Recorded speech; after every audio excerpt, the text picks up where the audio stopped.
Ribuan pengunjung tumpah ruah memadati setiap los di lantai 1 dan 2 Pasar Beringharjo di kawasan Malioboro, Yogyakarta. Para wisatawan dari berbagai daerah ini rela berdesakan demi berburu aneka ragam souvenir batik. Harga batik di pasar ini terjangkau, mulai dari belasan hingga ratusan ribu rupiah. Itu pun masih bisa ditawar. Oh ya, karena lengkap banget di sini semuanya, terus harganya juga lebih affordable dan kualitasnya juga oke. Ini baru pertama kali atau memang sudah sering? Udah beberapa kali sih. Sudah sering. Ini tadi belanja apa yang? Ini tadi belanja buat anak-anak sih. Kebetulan bapak ini jualnya lengkap banget untuk anak-anak. Baju-baju batik dan kaos itu. Iya, batik lah. Banyak macamnya, harganya murah, banyak ragam jenisnya. Gitu. Ini udah sering kali ke Beringharjo atau gimana? Ya kalau jalan di Jogja aja. Gitu. Yang paling diminati apa Bu kalau misalnya liburan di Jogja itu? Daster. Dasternya ya gitu. Perempuan biasanya begitu, Mama. Saat musim liburan, omset penjualan pedagang Pasar Beringharjo melonjak, bahkan hingga 70% dibandingkan hari biasa. Langgarannya mulai jadi jam berapa? Ya mulai ramai, mulai pagi mulai buka udah mulai ramai ya dari pagi ya. Ini sudah dirasakan sejak kapan nih Pak? Udah mulai liburan ini ya. Pas liburan. Pas liburan ini. Nambah jumlah stok artinya nggak Pak?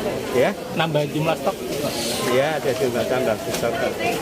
Yang paling dicari apa Pak biasanya? Biasanya ya ini ya kayak kaos gini, yang kaos Jogja gini ya. Ya gitu. Ya apa? Mengantisipasi banyaknya wisatawan, para pedagang menambah stok barang dagangan. Kunjungan wisatawan di Yogyakarta, khususnya kawasan Malioboro, diperkirakan akan berlangsung hingga awal tahun 2024. Dari Yogyakarta, Heru Trijoko, iNews, melaporkan. Inilah kemacetan panjang ratusan kendaraan yang akan menuju ke kawasan wisata Dieng Selasa sore.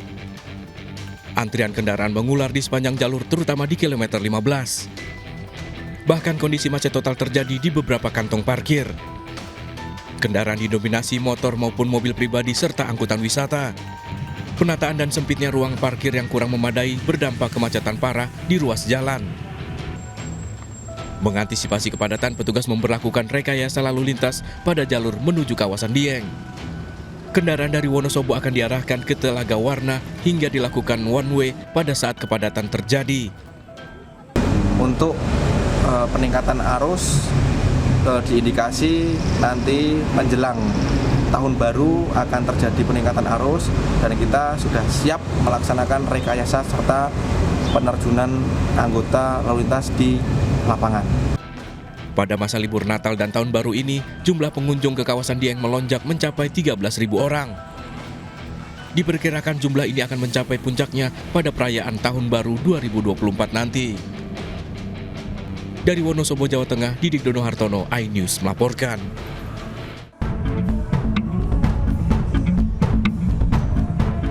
Antrean penumpang memadati stasiun kereta cepat Wus di Halim, Jakarta Timur.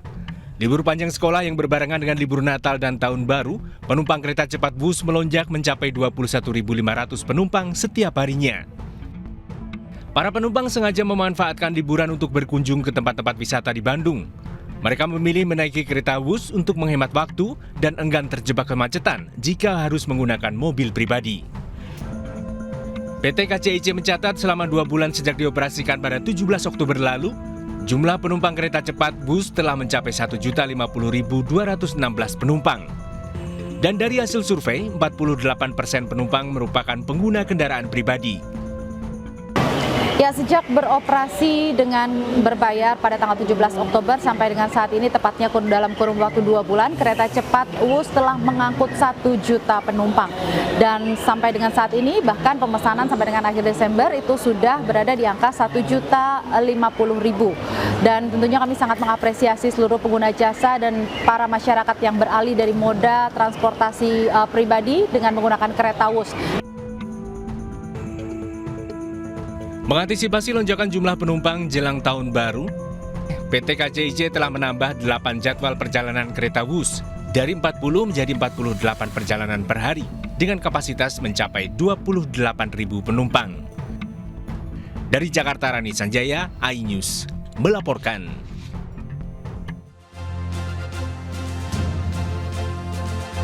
Wahana permainan swinger di Banyuwangi Night Amazing ambruk, 2 pengunjung dan seorang operator terluka.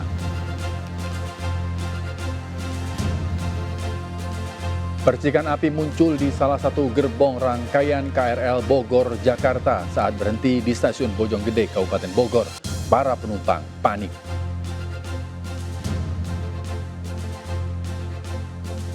Tiga personil band tewas akibat pesta miras usai manggung di hotel berbintang di Surabaya, Jawa Timur.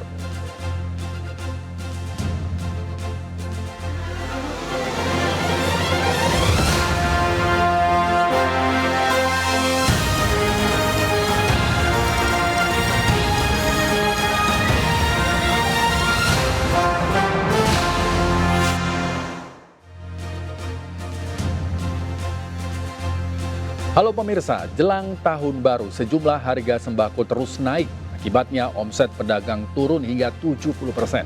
Saya Rizky Hasan, inilah seputar iNews Siang. Selengkapnya.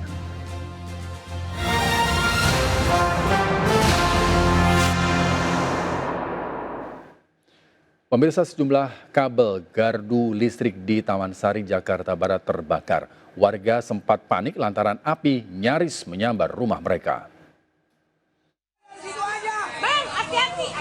Tembak bang. Kebakaran sejumlah kabel dari gardu listrik ini terjadi di Jalan Sederhana Keagungan Taman Sari, Jakarta Barat.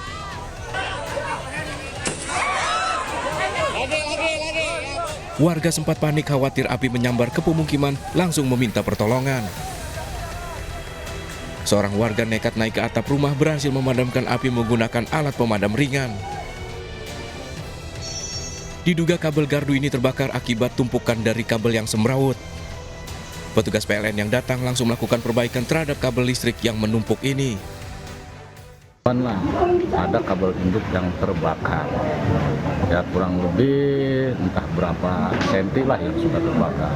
Di situ warga kan panik. Warga merasa ketakutan untuk jangan sampai terulang kembali ke depan. Akibat kejadian ini sekitar lokasi sempat mengalami pemadaman listrik. Dari Jakarta, Miftahul Gani melaporkan. Mobil minibus yang ditumpangi belasan guru asal Bekasi terbakar di tol Cipularang, Purwakarta, Jawa Barat. Sedianya rombongan guru ini hendak berwisata ke Ciamis, Jawa Barat. Kebakaran diduga akibat terjadi kerusakan pada bagian kopling minibus.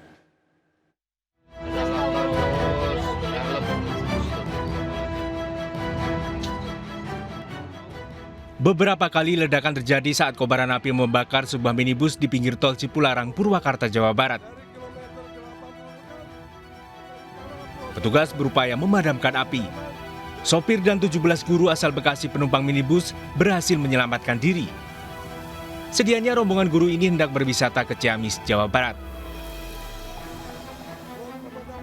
Kebakaran diduga akibat bagian kopling minibus rusak. Pas kita nanjak itu pusing gigi tiga, pas begitu ujung tanjakan mau turunan itu kita mau masukin gigi keempat, ternyata kopling itu udah kosong, ngelos. Akhirnya kita berhentilah di samping, di pinggir. Ternyata pas kita turun di bawah mesin itu udah banyak api dan kita untuk antisipasi pemadaman tapi nggak terburu karena api udah mulai membesar dan meledak. Tidak ada korban akibat kejadian ini, namun sempat menyebabkan kemacetan panjang dari arah Jakarta menuju Bandung. Dari Purwakarta, Jawa Barat, Irwan, iNews melaporkan. Pemirsa, rangkaian KRL Bogor, Jakarta Selasa malam mengalami korsleting di bawah salah satu gerbong hingga mengeluarkan percikan api saat berhenti di stasiun Bojonggede, Kabupaten Bogor. Insiden ini sempat rekam video amatir dan membuat panik para penumpang. Inilah rekaman video amatir warga di stasiun Bojonggede saat kereta mengalami korsleting dan sempat menimbulkan percikan api. Penumpang sempat panik dan keluar dari kereta. Insiden terjadi Selasa sore saat kereta mengalami gangguan di jalur 1 pada Selasa sore. Pihak PT KAI menyampaikan permohonan maaf atas insiden ini yang sempat mengganggu perjalanan.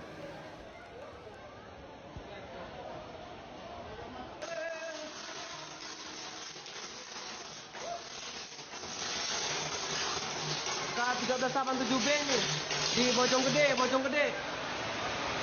Bakar cok. Pemirsa, wahana permainan swinger tempat wisata Banyuwangi Night Amazing ambruk. Akibatnya 2 pengunjung dan seorang operator luka-luka. Pasca kejadian ini, wahana tempat wisata ini ditutup untuk sementara.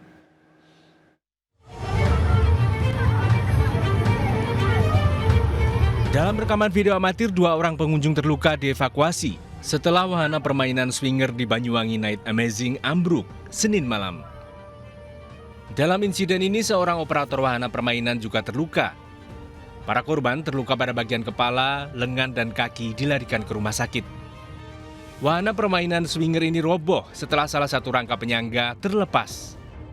Usai kejadian, kepolisian Polsek Genteng langsung melakukan olah tempat kejadian perkara dan meminta keterangan dari pihak manajemen serta para saksi. Dan kejadian itu sudah dalam keadaan posisi berhenti karena pihak operator melihat adanya kejanggalan pada wahana tersebut. Kemudian dari pihak operator berusaha untuk membantu dari pengunjung yang sedang naik tersebut. Wahana permainan swinger di tempat wisata Banyuwangi Night Amazing ditutup untuk sementara selama penyelidikan berlangsung. Sementara pengobatan para korban ditanggung oleh pihak manajemen Banyuwangi Night Amazing. Dari Banyuwangi, Jawa Timur, Eris Utomo, iNews melaporkan. Pemirsa, berhati-hatilah saat berlibur. Seorang wanita dan bocah 10 tahun keponakannya tenggelam di kolam renang sebuah hotel di Banyuwangi, Jawa Timur. Tragis, nyawa kedua korban tak bisa diselamatkan.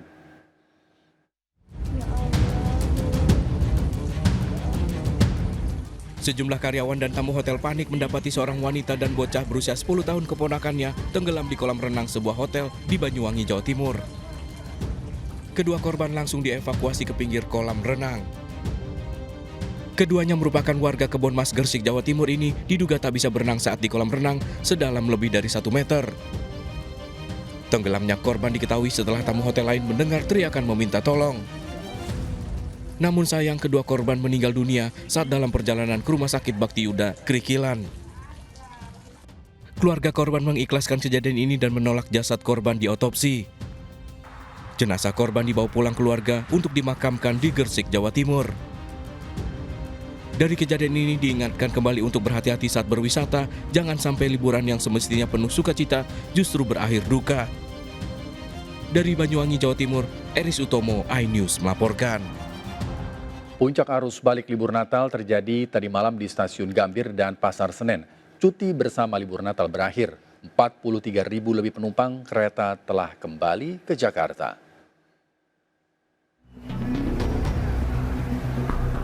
Kepadatan penumpang ini terjadi di Stasiun Pasar Senen menjadi puncak arus balik libur Lebaran pada Selasa malam. Para penumpang ini merupakan penumpang kereta jarak jauh tujuan Yogyakarta-Jakarta yang tiba setelah menempuh perjalanan hampir 10 jam. Selain menghindari kepadatan arus balik, para penumpang ini mengaku sengaja memilih kembali Selasa malam setelah masa cuti libur Natal telah habis dan bersiap kembali bekerja pada hari Rabu ini. Mas dari mana nih? Dari Jogja. Dari rangka liburan apa gimana? Liburan.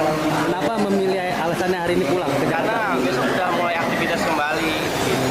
Berapa lama habis liburan di sana? 4 hari 3 malam. Kasih Mbak.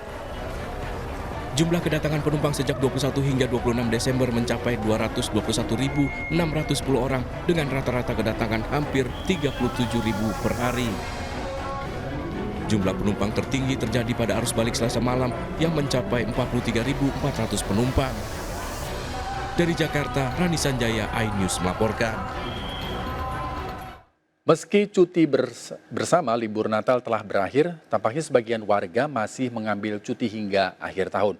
Kemarin, kawasan Malioboro dipadati ribuan wisatawan hingga terjadi kemacetan. Dan untuk mengetahui kondisi pagi ini, kita bergabung dengan Anissa Rizkia. Anissa, silahkan dengan laporan Anda.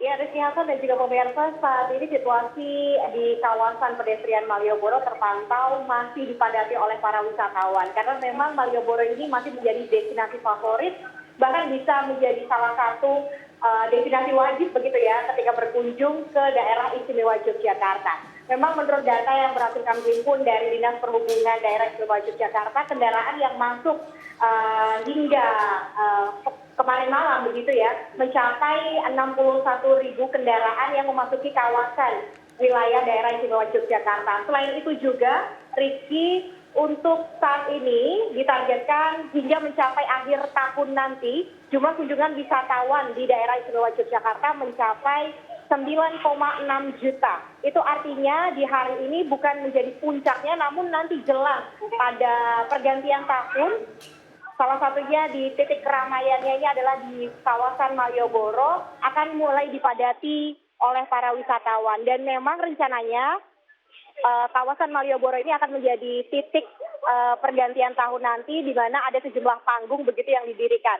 Selain itu, Rizky Hasan, memang destinasi di Malioboro ini cukup lengkap ya. Selain kita bisa sekedar berjalan-jalan ataupun menggunakan kendaraan pribadi begitu melintas di area Jalan Malioboro, kita juga bisa wisata berbelanja dan wisata kuliner.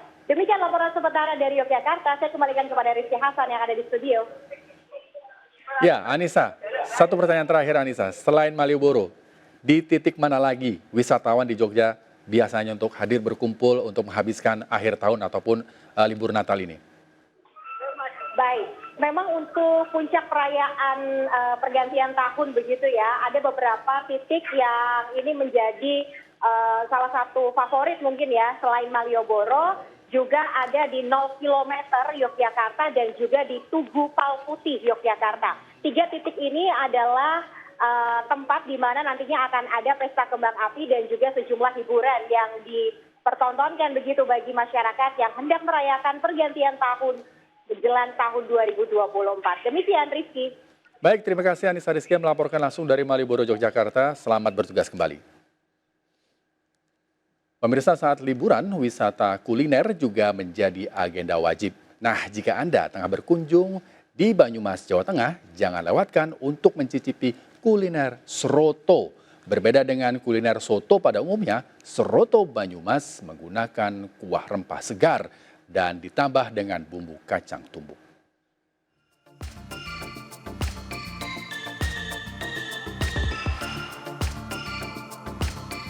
Kuliner soto jelas tak asing bagi masyarakat karena banyak tersedia di sejumlah daerah di Indonesia. Namun di Banyumas, Jawa Tengah, kuliner soto dikenal dengan seroto. Berbeda dengan soto yang biasanya menggunakan kuah bening maupun santan, seroto di Banyumas menggunakan kuah rempah segar dan ditambah kacang tumbuk yang gurih. Nah, jika Anda tengah berwisata di Purwokerto, Banyumas, kuliner seroto bisa Anda temui di beberapa tempat. Salah satunya di Resto Si Panci yang berada di tengah persawahan di kawasan Kelurahan Bobosan, Purwokerto Utara. Menurut pengelola resto, kesegaran cita rasa rempah kuah seroto berasal dari paduan beragam bumbu, mulai dari merica, jahe, kunyit, bawang putih, dan lengkuas. Kuah seroto juga harus dimasak dengan cara khusus, yaitu harus terus diaduk selama 30 menit tanpa henti dari sejak air mendidih. Kami racik dengan bumbu dan rempah yang banyak seperti merica, jahe, kunir, bawang putih, dan kami menggunakannya pun nggak takeran, kita gabruk lah gitu.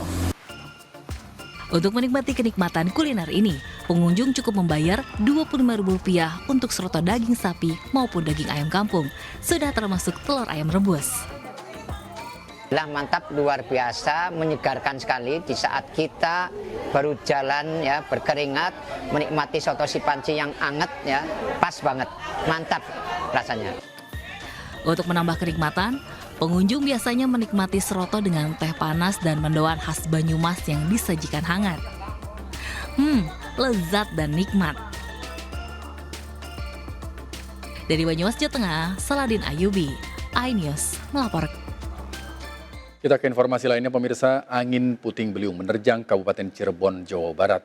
Puluhan atap rumah terbang, bahkan satu kanopi rumah warga terbang hingga 50 meter dan menyangkut di kubah musola. Angin puting beliung menerbangkan puluhan atap rumah warga di Kecamatan Susukan, Kabupaten Cirebon, Jawa Barat. Angin puting beliung melanda Desa Kejiwan, Desa Bojong Kidul, dan Desa Susukan. Satu atap kanopi warga terbang sejauh 50 meter hingga tersangkut di kubah musola. Dari sana ada kayak angin puting beliung gitu ya.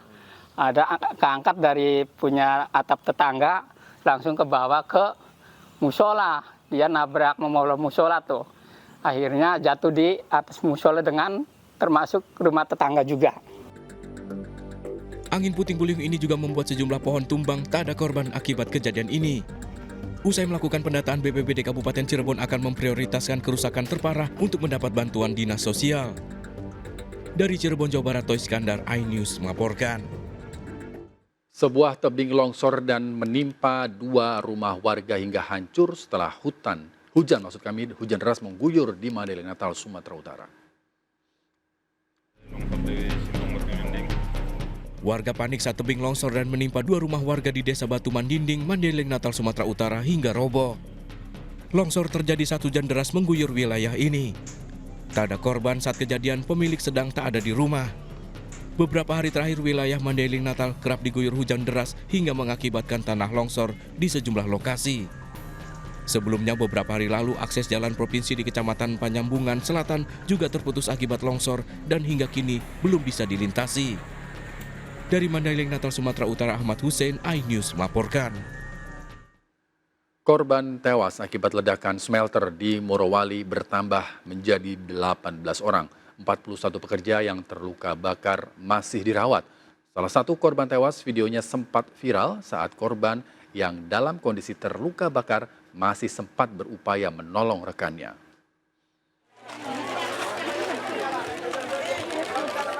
Orang tua korban Irfan Bahuri histeris hingga jatuh pingsan saat jenazah Irfan anaknya tiba di rumah duka di Desa Miriring, Polewali Mandar. Pemuda 27 tahun ini meninggal dunia akibat ledakan tunggu smelter di Morowali. Korban tak tertolong meski sempat 2 hari dirawat di rumah sakit akibat luka bakar. Akibat kejadian ini 18 orang pekerja tewas, 41 lainnya masih dirawat di rumah sakit. Saat kejadian, video korban menolong rekannya meski dalam kondisi luka bakar sempat viral. Alhamdulillah selama ini beliau itu orangnya baik, welcome dengan semua orang, dan juga memang beliau almarhum adalah pekerja keras. Karena almarhum juga merupakan anak pertama dari 3 bersaudara. Korban merupakan tulang punggung keluarga, baru 1 tahun lebih bekerja di perusahaan tambang di Morowali. Saat ini masih ada 41 pekerja yang luka bakar dirawat di rumah sakit. Dari Polewali Mandar, Sulawesi Barat, Huser Zainal melaporkan. Pemirsa, 3 personil band tewas setelah menggelar pesta miras usai manggung di hotel berbintang di Surabaya. Untuk keperluan penyelidikan, jenazah ketiga korban diotopsi di Rumah Sakit Dr. Sutomo, Surabaya. Jenazah 3 personel band pengisi acara di sebuah hotel berbintang di Surabaya diotopsi di Rumah Sakit Dr. Sutomo, Surabaya. Ketiga korban tewas setelah pesta miras Jumat lalu di bar hotel berbintang di kawasan Jalan HR Muhammad, Surabaya. Usai pesta miras, 4 orang mengalami gejala keracunan, kemudian dilarikan ke sejumlah rumah sakit. Korban RG yang pertama kali meninggal pada Minggu dini hari lalu. Sementara korban kedua WAR tewas Senin pagi, lalu disusul korban IP yang tewas pada Selasa pagi. Selain 3 korban tewas, saat ini salah satu personel band MT masih dirawat di Rumah Sakit Gotong Royong, Surabaya. Ya, jadi band ini ada 9 personel.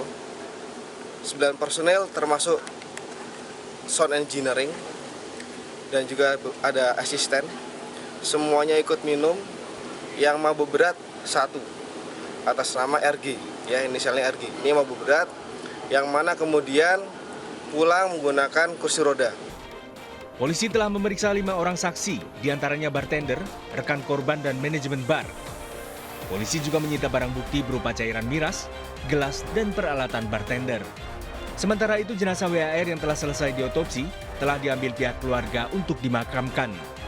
Dari Surabaya, Yuda Prawira, iNews melaporkan.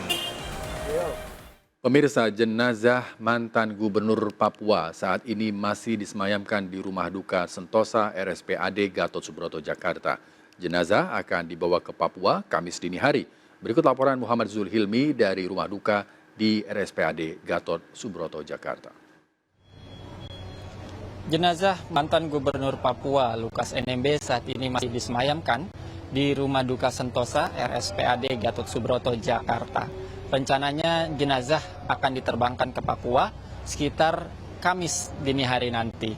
Dan saat ini berbagai persiapan sedang dilakukan oleh keluarga sebelum nantinya jenazah mantan Gubernur Papua Lukas NMB akan diterbangkan ke Papua. Diketahui mantan Gubernur Papua Lukas NMB dunia pada Selasa 26 Desember 2023 sekitar pukul 10.45 dalam usia 56 tahun.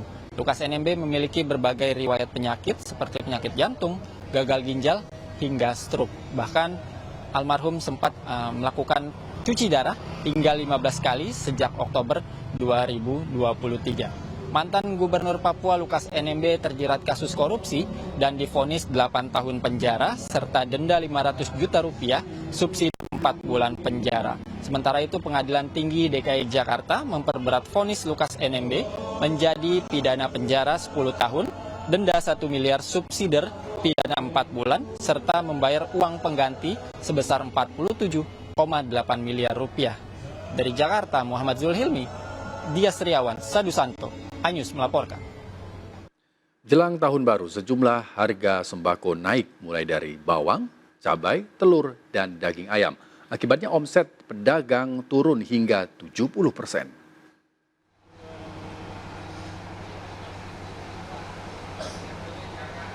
Iya pemirsa, jelang tahun baru 2024, menurut pantauan kami di Pasar Johar Baru memang terjadi kenaikan di beberapa komoditas barang, seperti harga daging ayam yang mengalami kenaikan dari semula Rp35.000 kini menjadi Rp38.000. Kemudian juga terjadi kenaikan di beberapa harga sayur mayur seperti cabai merah, kemudian bawang merah, bawang putih, dan juga tomat. Terutama di bawang merah dan bawang putih yang mengalami kenaikan kini menjadi Rp40.000 sampai Rp43.000 per kilogramnya. Kemudian di harga tomat yang semula hanya Rp14.000 kini menjadi Rp20.000. Menurut pantauan kami juga terjadi kenaikan di harga sembako, yaitu gula pasir yang mengalami kenaikan kini menjadi Rp16.000 per kilogramnya. Dan kenaikan ini memang berimbas terhadap sepinya pengunjung di Pasar Johar Baru. Seperti Anda dapat saksikan di belakang saya, memang tidak terlalu banyak pembeli yang kini datang ke Pasar Johar Baru, dan ini juga dikeluhkan oleh para pedagang yang memang mengalami penurunan omset. Dari Jakarta, LCKC Zulkarnain, iNews melaporkan. Pemirsa, Muhammad Zinadin Alam Ganjar mengajak anak muda pegiat e-sport di Semarang, Jawa Tengah untuk memancing. Acara ini sekaligus perayaan atas kemenangan Pikmi Team dalam kejuaraan Games PUBG tingkat nasional.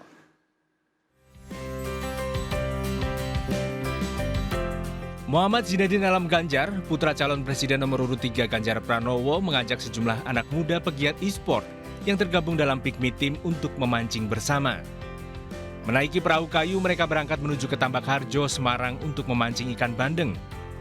Kegiatan ini sekaligus perayaan Pikmi Team e-sport yang baru saja menjuarai PUBG National Championship pada 24 Desember lalu. Di babak final, Alam turut serta menyaksikan perjuangan Pikmi Team secara daring. Dalam kegiatan mancing ini, Alam dan Pikmi Team tampak menikmati suasana kebersamaan. Menurut Alam, ini adalah salah satu bentuk dalam membangun kekeluargaan dan kerjasama tim yang solid. Ya, kita belum pernah mancing rame-rame, ayo mancing rame-rame mumpung aja. Ya, alhamdulillah kita dapat juara 1 di PUBG Mobile National Championship dan dapat slot langsung ke PUBG Mobile Super League, itu yang tingkat Asia Tenggara. Dan alhamdulillah salah satu player kita juga Pikmi Veksi dapat final MVP. Alam mengingatkan agar Pikmi Team terus meningkatkan prestasi, tak hanya di kancah nasional, namun juga di tingkat internasional. Dari Semarang, Jawa Tengah, Tim Liputan iNews melaporkan. Sesaat lagi kami ajak Anda ke Pulau Liwungan di Pandeglang, Banten dengan hamparan pasir putih serta keindahan bawah laut. Kami akan kembali dengan informasi selengkapnya sesaat lagi. Tetaplah bersama kami.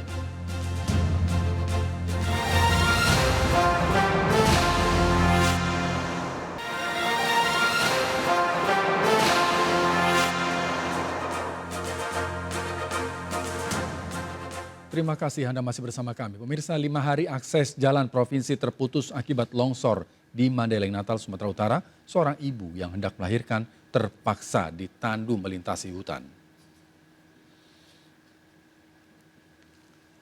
Nur Kholilah ditandu beramai-ramai oleh warga karena akses jalan terputus akibat longsor. Warga desa Lubuk Bondar, Mandailing Natal ini hendak menjalani persalinan di rumah sakit.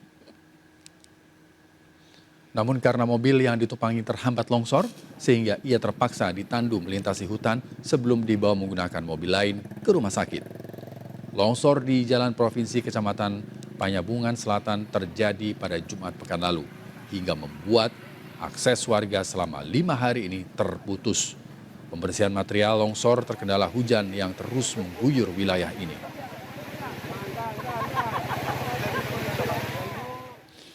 Pemirsa, Anda yang masih bingung menghabiskan libur akhir tahun, ada surga tersembunyi di Pandeglang, Banten. Di Pulau Liwungan yang memiliki pasir putih yang luas, Anda bisa menikmati keindahan laut dengan snorkeling.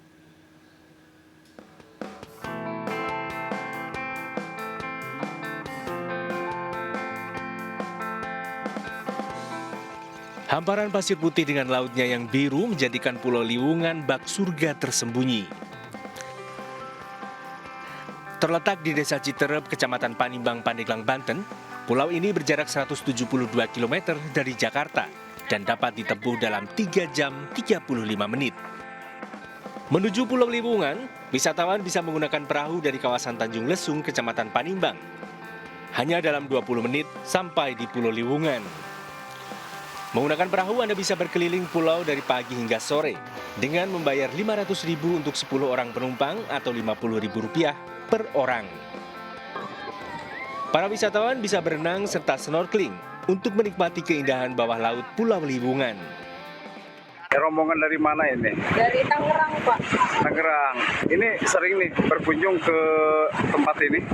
Ini sih baru pertama kali ya, Pak. Soalnya bareng sama teman-teman yang di kantor.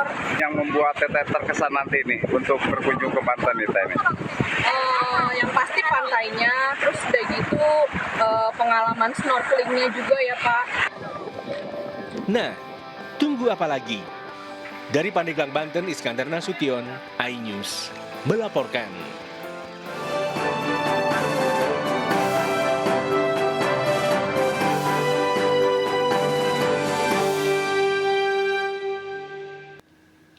Pemirsa, calon Presiden Partai Perindo nomor urut 3 Ganjar Pranowo meluncurkan program Satu Keluarga Miskin Satu Sarjana di Sukoharjo, Jawa Tengah.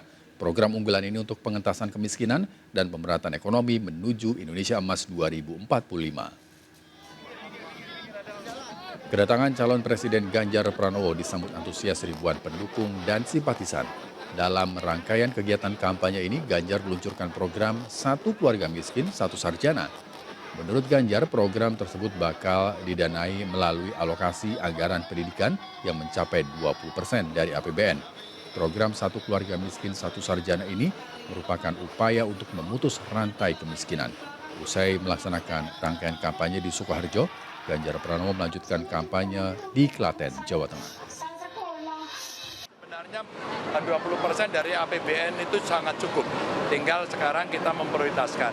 Juga ketika kita akan menurunkan angka kemiskinan, sebenarnya investasi yang paling bagus. Berbarengan dengan itu kita mendapatkan bonus demografi yang tentu saja kita butuh sekali investasi pendidikan yang baik. Pengetahuan anak-anak baik, keterampilan mereka baik, dan program ini saya kira yang paling penting untuk bisa kita dorong segera. Sementara itu, calon Presiden nomor urut 2 Prabowo Subianto bertemu tim kemenangan daerah dan masyarakat Aceh sambil ngopi di salah satu warung di Banda Aceh. Prabowo Subianto bersama Susilo Bambang Yudhoyono dan Agus Harimurti Yudhoyono bertemu langsung menyapa masyarakat Aceh serta para pendukung sambil ngopi bareng para relawan di Banda Aceh.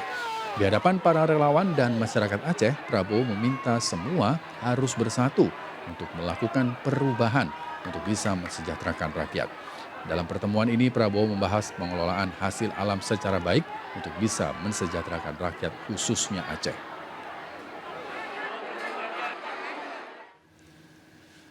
Pemirsa, TGB Muhammad Zainul Majdi mewakili Cawapres Mahfud MD mengikuti rangkaian kampanye di Mataram dan Lombok Tengah, Nusa Tenggara Barat. Kesejahteraan guru ngaji dan guru agama lain menjadi program Mahfud MD yang akan dianggarkan dalam APBN.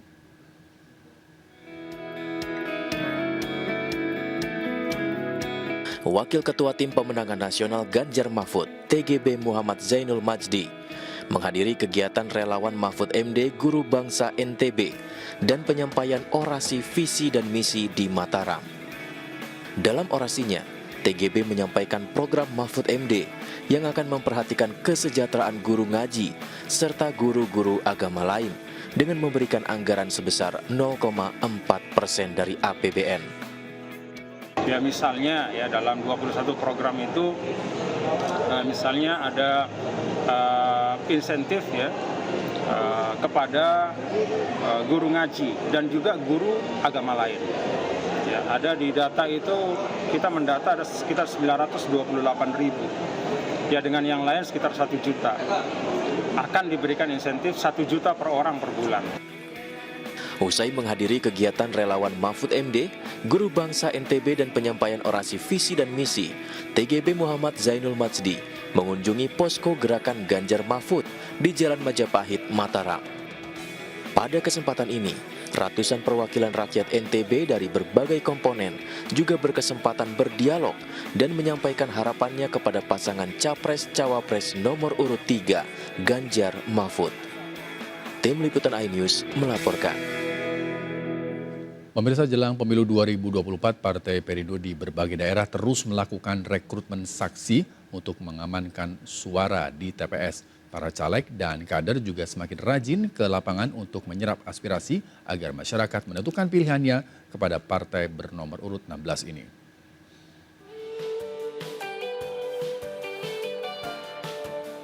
DPW Partai Perindo Jawa Timur menggelar rapat konsolidasi persiapan saksi bersama para kader dan caleg DPD Partai Perindo Kabupaten Bojonegoro. Partai Perindo menargetkan perekrutan 120.000 saksi untuk seluruh TPS se-Jawa Timur. Para saksi nantinya akan bertugas mengamankan target 2 juta suara Partai Perindo di Jawa Timur. Kita juga sudah menyiapkan untuk BIMTEK para saksi-saksi di Partai Perindo ini agar mereka bisa menjadi penegak demokrasi, menjaga suara-suara dan menjaga keadilan agar negeri ini mendapatkan pemimpin-pemimpin sesuai yang diharapkan. Sementara itu, caleg DPR RI Dapil 1 Sumatera Barat Sinde Puspita mensosialisasikan program Satu Rumah Satu Mesin Jahit di Desa Batu Bulek, Kecamatan Lintau Buo, Kabupaten Tanah Datar, Sumatera Barat. Ya, kalau program kita sekarang mengedepankan adalah satu mesin jahit untuk satu rumah. Jadi diharapkan kepada ibu-ibu yang ada di rumah itu bisa bekerja sambil mengurus anak-anak, sambil mengurus orang tuanya di rumah. Dalam setiap kesempatannya, para caleg Partai Perindo juga selalu mengkampanyekan pasangan Capres-Cawapres nomor urut 3 Ganjar Pranowo Mahfud MD. Tim Liputan iNews melaporkan. Pemirsa, masyarakat diminta waspada penyakit demam berdarah. Mengantisipasi penyakit DBD saat musim penghujan, PMI Kabupaten Bandung Barat melakukan penyemprotan atau fogging di perumahan warga. Petugas melakukan fogging atau pengasapan di perumahan warga di Geraha Bukit Raya, Desa Cilame, Kabupaten Bandung Barat, Jawa Barat. Dinas Kesehatan Kabupaten Bandung Barat mencatat sepanjang tahun 2023 ada 447 kasus demam berdarah. Ini yang segera ditangani untuk mencegah penyebarannya itu biar cepat selesai gitu loh. Itu masyarakatnya pengennya kayak itu gitu. Ini dengan adanya fogging bagus nggak Bu? Saya kira kalau masyarakat merasa ini bagus, cukup bagus ini. Selain fogging, warga diminta menjaga pola hidup sehat, terutama di saat musim pancaroba, serta memantau tempat penampungan air agar tidak menjadi tempat berkembang biak nyamuk. Dari Cimahi, Kabupaten Bandung Barat, Jawa Barat, Yuwono Wahyu melaporkan. Kami akhiri jumpa kita siang hari ini. Saya Rizky Hasan bersama tim yang bertugas mengucapkan terima kasih, tetap semangat dan sampai jumpa.